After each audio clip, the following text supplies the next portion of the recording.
മക്കേഴ്സ് welcome back to Xylem learning. It's me JK. മക്കളെ, നാളെ നടക്കാനിരിക്കുന്ന നമ്മളെ ക്രിസ്മസ് എക്സാമിൽ ഏറ്റവും ഇമ്പോർട്ടൻ്റ് ആയിട്ടുള്ള കുറച്ച് ചോദ്യങ്ങൾ നമ്മൾ പഠിക്കാൻ പോവാണ്. ഈ ചോദ്യങ്ങൾ മാത്രം മതി മാർക്ക് ഫുൾ സെറ്റ്.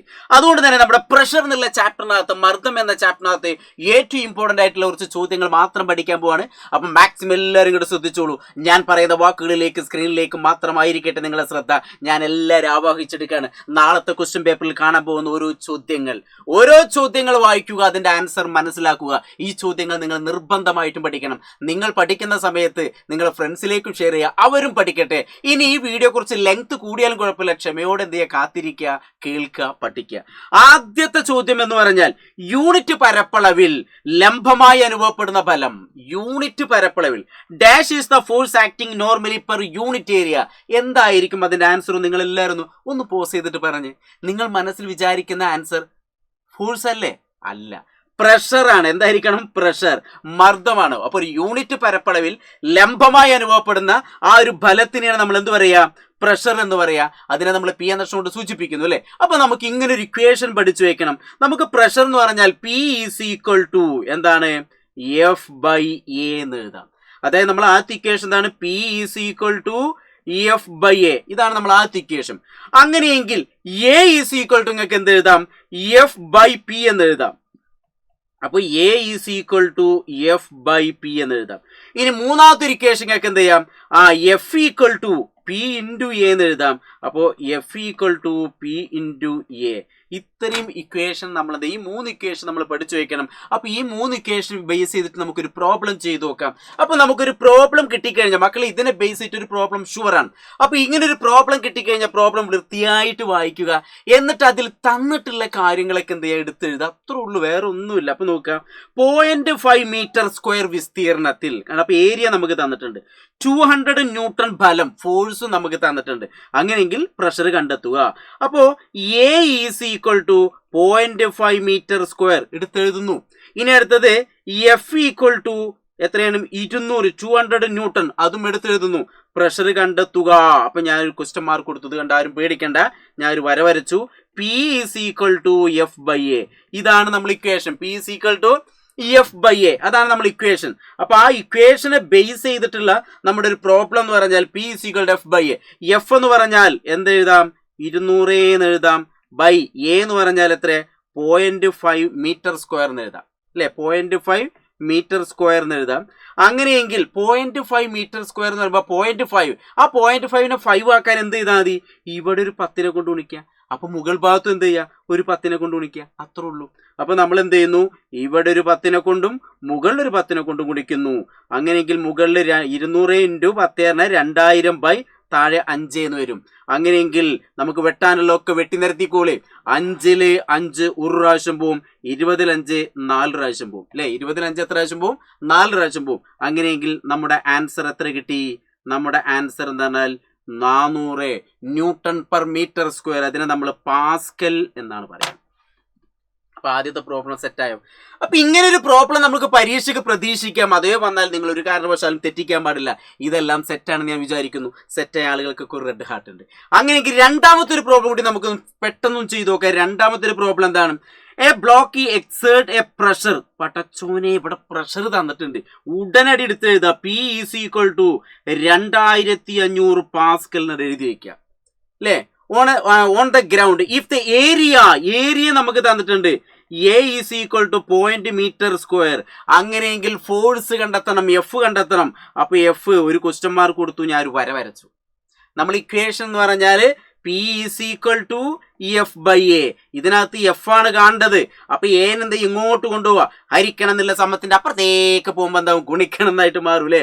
അപ്പൊ നേരെ ഇങ്ങോട്ട് കൊണ്ടുപോകുന്നു. അപ്പൊ P into A is equal to F എന്ന് എഴുതി. അതായത് F ഈക്വൽ ടു P ഗുണിക്കണം P ഇൻറ്റു A. P എന്ന് പറഞ്ഞാൽ 2500 ഇൻറ്റു A എന്ന് പറഞ്ഞാൽ 0.2 എന്ന് വരും. 2500 ഇൻറ്റു 2 ഗുണിച്ചാൽ എത്ര കിട്ടുക? 2500 ഇൻറ്റു 2, അതായത് എത്ര കിട്ടും? 2500 പ്ലസ് 2500 ആണ് ഉദ്ദേശിക്കുന്നത്. അപ്പൊ 5000 വരും. പക്ഷെ 2നെ കൊണ്ടാണ് ഗുണിക്കേണ്ടത്, അല്ല, ഒരു 0.2 ആണ്. അപ്പൊ ഒരു സ്ഥാനം മാറ്റി കുത്തിടുക. അപ്പൊ നിങ്ങള് 2500 ഇൻറ്റു 2 എന്ന് പറഞ്ഞാൽ നമുക്ക് 5000 എന്ന് എഴുതാം അല്ലെ 5000 എഴുതാം. പക്ഷെ പോയിന്റ് 2 കൊണ്ടാ ഗുണിക്കേണ്ട. അപ്പൊ ഒരു സ്ഥാനം മാറ്റി ഇവിടെ പോയിന്റ് കൊടുത്തു. അങ്ങനെയെങ്കിൽ എന്ത് ചെയ്താൽ മതി? ഈ 0 ഞാൻ മായ്ച്ചു കളയുന്നു. ആൻസർ എത്ര കിട്ടി? 500 എന്ന് കിട്ടും. മറന്നുകാട് ഇവിടെ പാസ്കൽ എന്നൊന്നും എഴുതിയേക്കരുത്. ഫോഴ്സ് ആണ് കാരണം. അപ്പൊ യൂണിറ്റ് എന്താണ്? ന്യൂട്ടൺ. അപ്പൊ 2 ടൈപ്പ് പ്രോബ്ലം നമ്മളിപ്പോ ചെയ്തു. ഇനി മൂന്നാമത്തെ ഒരു ടൈപ്പ് പ്രോബ്ലം വരുന്നുണ്ട്. അത് നമുക്ക് എന്താ നമ്മളെ ലൈവിന്റെ ക്ലാസ്സിൽ പറയാം. അപ്പൊ ഇതേപോലത്തെ ഒരു പ്രോബ്ലം സെറ്റ് ആണെന്ന് വിചാരിക്കുന്നു. ഞാൻ നിങ്ങൾക്ക് ഒരു റെഡ് ഹാർട്ട് തരുന്നു. അങ്ങനെയെങ്കിൽ അടുത്തൊരു ചോദ്യം വളരെ ഇമ്പോർട്ടന്റ് ആയിട്ടുള്ള ഒരു ചോദ്യമാണ്. തന്നിരിക്കുന്ന ചിത്രത്തിൽ പരപ്പളവ്, ഏരിയയും അതേപോലെ തന്നെ പ്രഷറും തമ്മിലുള്ള ബന്ധം. ഈ ചിത്രത്തിൽ ഞാൻ പറയാം, ഞാൻ എഴുതണമെന്നില്ല, നോക്കിക്കോളൂ. ഒരു ആപ്പിൾ എന്ത് ചെയ്യുന്നു? കത്തി ഉപയോഗിച്ച് കട്ട് ചെയ്യുന്നു. ആപ്പിൾ കത്തി ഉപയോഗിച്ച് കട്ട് ചെയ്യുക എന്ന് പറഞ്ഞാൽ ഈ കത്തിയുടെ ഏരിയ വളരെ കുറവാണ്. ഞാൻ ആരോ മാർക്ക് താഴത്തേക്ക് ഇട്ടാൽ ഏരിയ വളരെ കുറവെന്ന് ഓർത്തേക്കുക. അപ്പൊ കത്തിയോട് നമുക്ക് എന്ത് ചെയ്യാം? ആപ്പിൾ പെട്ടെന്ന് കട്ട് ചെയ്യാൻ പറ്റും. അപ്പൊ അവിടെ പ്രഷർ കൂടുതലാണ്. അപ്പൊ ഏരിയ കുറഞ്ഞാൽ നമ്മൾ മനസ്സിലാക്കേണ്ട എന്താണ്? ഏരിയ കുറയുന്നു. ഈ ആരോമാർക്ക് താഴത്തേക്ക് ഇട്ട അതിന്റെ അർത്ഥങ്ങൾ എന്താ മനസ്സിലാക്കേണ്ടത്? ഏരിയ കുറവാണെന്ന് ഓർത്തേക്കുക. അപ്പൊ പ്രഷർ എന്ത് ചെയ്യുന്നു? കൂടുന്നു. അപ്പൊ ആരോമാർക്ക് ഞാൻ മുകളിലേക്ക് കൊടുത്തു. അപ്പൊ വേണ്ട ഏരിയ എന്താണ്? ഡിക്രീസ്. ആൻഡ് പ്രഷർ എന്ത് ചെയ്യുന്നു? ഇൻക്രീസ്. ഇത്രേ ഉള്ളൂ. അപ്പൊ ഈ ചിത്രത്തിൽ എല്ലാതും നിങ്ങൾക്ക് പറയാൻ പറ്റും. ഒരു ഹിറ്റാച്ചി, JCB പോലുള്ളൊരു ഹിറ്റാച്ചി ചളിയിലൂടെ പോകുമ്പോൾ പെട്ടെന്ന് താഴ്ന്നു പോയില്ല. അതിന്റെ ഈ വീല് കണ്ടെങ്കിൽ ആ വീലിന്റെ മുകൾ ഭാഗത്ത് ഉണ്ടാവും ഒരു ചെയിൻ പോലെ ഒരു ചെങ്ങല, പരന്ന ഒരു ചെങ്ങല ഉണ്ടാവും. അപ്പൊ ഏരിയ കൂടി. അപ്പൊ ഇവിടെ ഏരിയ വളരെ കൂടുതൽ. അതുകൊണ്ട് പ്രഷർ എന്ത് ചെയ്യുന്നു? കുറയുന്നു. അതാണ് ഇവിടെ മനസ്സിലാക്കേണ്ടത്. ഒരു ആണിയിൽ ഇതേപോലെ കിടക്കാൻ പറ്റുമോ? തുളഞ്ഞിട്ട് കയറൂലേ? അയ്യോ അറിയില്ലേ, തുളഞ്ഞു കയറൂലേ? അപ്പൊ നമ്മൾ ഒരുപാട് ആണികൾ വെക്കുമ്പോൾ അതിന്റെ ഏരിയ കൂടുന്നു. അപ്പൊ പ്രഷർ എന്ത് ചെയ്യുന്നു? കുറയുന്നു. അതാണ് ഇവിടെ മനസ്സിലാക്കേണ്ടത്. നിങ്ങൾ സ്കൂളിലേക്ക് പോകുന്ന ബാഗൊക്കെ കയറ്റി പോകില്ലേ? അപ്പൊ ബാഗിന്റെ ഈ സ്ട്രാപ്പ് എന്ത് ചെയ്യുന്നു? നല്ല വീതി കൂടുതലാണ്. കാരണം എന്താണ്? ഒരുപാട് ബുക്കും അതിനേക്കാൾ വലിയ ചോറും പാത്രം ഒക്കെ നിറച്ചാണല്ലോ. അപ്പൊ നല്ല വെയിറ്റ് ആയിരിക്കും. അപ്പൊ ഈ ഷോൾഡർ വേദനിക്കാതിരിക്കാൻ അതിന്റെ ഏരിയ എന്ത് ചെയ്യുന്നു? കൂട്ടുന്നു.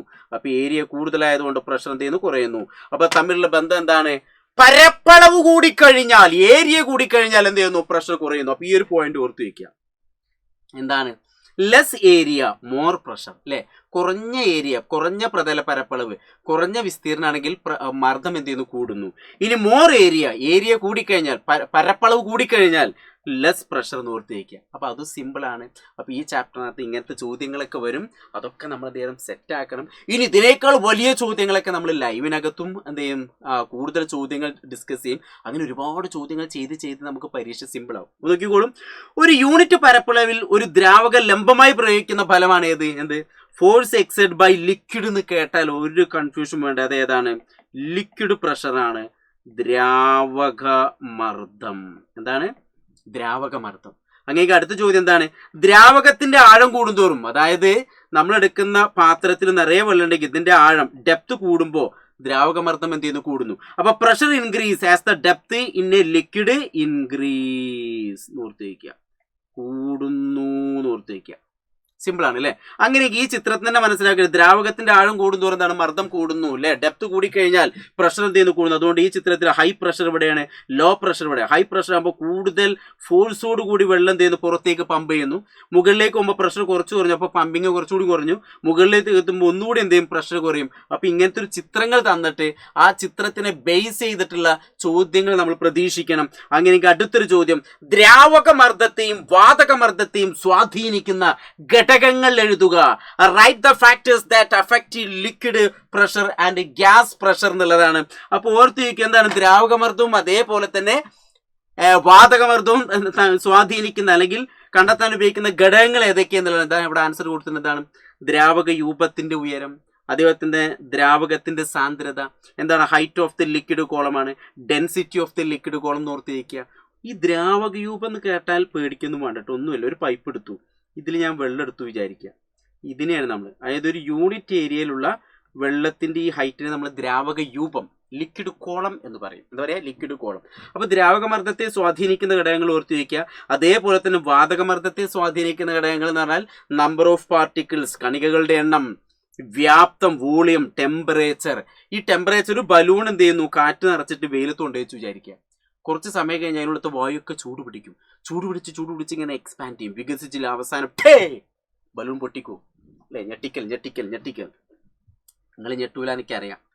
ഇനി അടുത്തത് എന്താ ചോദ്യം? ദ്രാവകമർദ്ദം അളക്കാൻ ഉപയോഗിക്കുന്ന ഉപകരണം. ദ്രാവകമർദ്ദമായാലും വാതകമർദ്ദമായാലും അളക്കാൻ ഉപയോഗിക്കുന്ന ഉപകരണം എന്ന് പറഞ്ഞാൽ മാനോമീറ്റർ. എന്താ പറയാ? മാനോമീറ്റർ. മാബിനി എന്ന് വരും. എന്താ പറയുക, മർദ്ദമാബിനി. അതാണ് ഉദ്ദേശിക്കുന്നത്. അപ്പോൾ ദ്രാവകമർദ്ദമായി ഉളക്കാൻ ഉപയോഗിക്കുന്ന ഉപകരണമാണ്, വളക്കാനല്ല അളക്കാൻ കേട്ടോ. ഓക്കെ.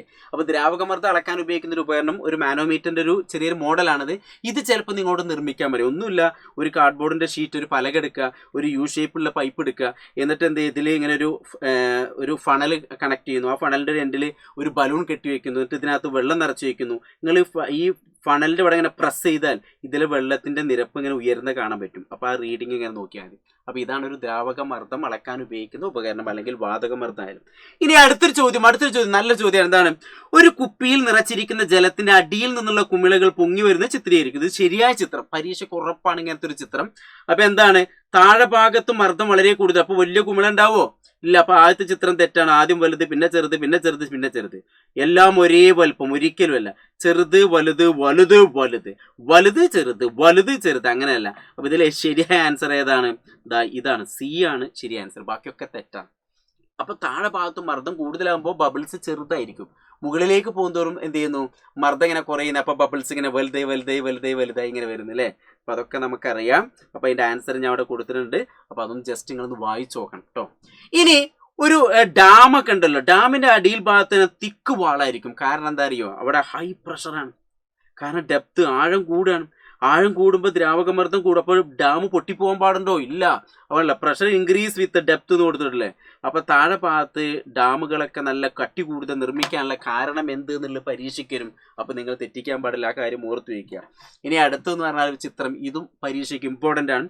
ഇങ്ങനെ ഒരു ചിത്രം എന്നിട്ട് അതിൻ്റെ പേര് ചിലപ്പോൾ എഴുതാൻ പറയും. ഇതിനെ നമ്മൾ പറയുന്ന ഒരു മെർക്കുറിക് ബാരോമീറ്റർ, അല്ലെങ്കിൽ ബാരോമീറ്റർ, രസ ബാരോമീറ്റർ എന്നൊക്കെ പറയും. തന്നിരിക്കുന്ന ഉപകരണത്തിൻ്റെ പേരെന്ത്? അപ്പം എന്താണ്? ബാരോമീറ്റർ. ഇതിലുപയോഗിക്കുന്ന ദ്രാവകം മെർക്കുറി, HG എന്നൊക്കെ പറയും. രസം എന്നൊക്കെ പറയും മലയാളത്തിൽ. അപ്പൊ എന്തു പറയാ? രസ ബാരോമീറ്റർ, മെർക്കുറിക് ബാരോമീറ്റർ. അന്തരീക്ഷ മർദ്ദത്തിന്റെ യൂണിറ്റ് ബാർ എന്ന് പറയുന്നു. പ്രമാണ അന്തരീക്ഷ മർദ്ദം എത്ര മീറ്റർ ആണ്? 0.76 മീറ്റർ. സെന്റിമീറ്റർ ചോദിക്കുകയാണെങ്കിൽ 76 സെന്റിമീറ്റർ. ഈ കാര്യങ്ങളൊക്കെ എന്ത് ചെയ്യണം? നിങ്ങൾ ഓർത്തു വയ്ക്കണം. ഇംഗ്ലീഷ് മീഡിയത്തിന്റെ ചോദ്യം ഇവിടെ ഉണ്ട്. നെയിം ഓഫ് ദ ഡിവൈസ് എന്ന് പറഞ്ഞാൽ barometer. What is the liquid used? Mercury ആണ്. യൂണിറ്റ് ഓഫ് അറ്റ്മോസ്ഫിയർ പ്രഷർ എന്ന് പറഞ്ഞാൽ ബാർ ആണ്. സ്റ്റാൻഡേർഡ് അറ്റ്മോസ്ഫിയർ പ്രഷർ എന്ന് പറഞ്ഞാൽ 0.76 മീറ്റർ എന്ന് ഓർത്തേക്കുക. സെന്റിമീറ്റർ ആണെങ്കിൽ 76 സെന്റിമീറ്റർ. ഇത്രേ ഉള്ളൂ, സിമ്പിൾ അല്ലടാ. ഇനി അടുത്തൊരു ചോദ്യം, ഭൂമിയുടെ ഉപരിതലത്തിൽ നിന്ന് മുകളിലേക്ക് പോകുന്തോറും അന്തരീക്ഷ മർദ്ദം എന്ത് ചെയ്യുന്നു? കുറയുന്നു എന്നാണ്. അപ്പോൾ എന്ത് ചെയ്യുന്നു? കുറയുന്നു എന്ന് ഓർത്തേക്ക്. മുകളിലേക്ക് പോകുന്തോറും അറ്റ്മോസ്ഫിയർ പ്രഷർ എന്ത് ചെയ്യുന്നു? കുറയുന്നു. അതുകൊണ്ട് പർവ്വതാരോഹകർ ഉയരങ്ങളിലേക്ക് പോകുന്നതോറും മൂക്കിലൂടെയൊക്കെ രക്തസ്രാവം ഉണ്ടാകുന്നു. നിങ്ങൾ ടൂറൊക്കെ പോകുന്ന സമയത്ത് ചുരം ഇങ്ങനെ കയറി മുകളിൽ എത്തുന്ന സമയത്ത് ചിലപ്പോൾ ഇത് ചെവിയൊക്കെ ഇങ്ങനെ അടയൂലേ? കാരണം മുകളിലേക്ക് പോകുന്തോറും അന്തരീക്ഷ മർദ്ദം, അറ്റ്മോസ്ഫിയർ പ്രഷർ എന്ത് കുറയും. അപ്പം നമ്മുടെ ശരീരത്തിലെ പ്രഷർ എന്ത് ചെയ്യുന്നു? സാധാ പോലെ നോർമൽ തന്നെ ആയിരിക്കും. അപ്പം മുകളിലെത്തുമ്പോൾ നമുക്ക് പ്രഷർ കൂടുതലും പുറത്ത് പ്രഷർ കുറവായിരിക്കും. അപ്പോൾ കൂടുതലൊന്നും കുറഞ്ഞ ഭാഗത്തേക്ക് ഒഴുകുന്നു. അപ്പോൾ അല്ല, ആൾട്ടിറ്റ്യൂഡ് ഇൻക്രീസ്, അറ്റ്മോസ്ഫിയർ പ്രഷർ എന്ത് ചെയ്യുന്നു? ഡിക്രീസ് ചെയ്യുന്നു. ദ ഹയർ പ്രഷർ ലീഡ്സ് എന്താണ്?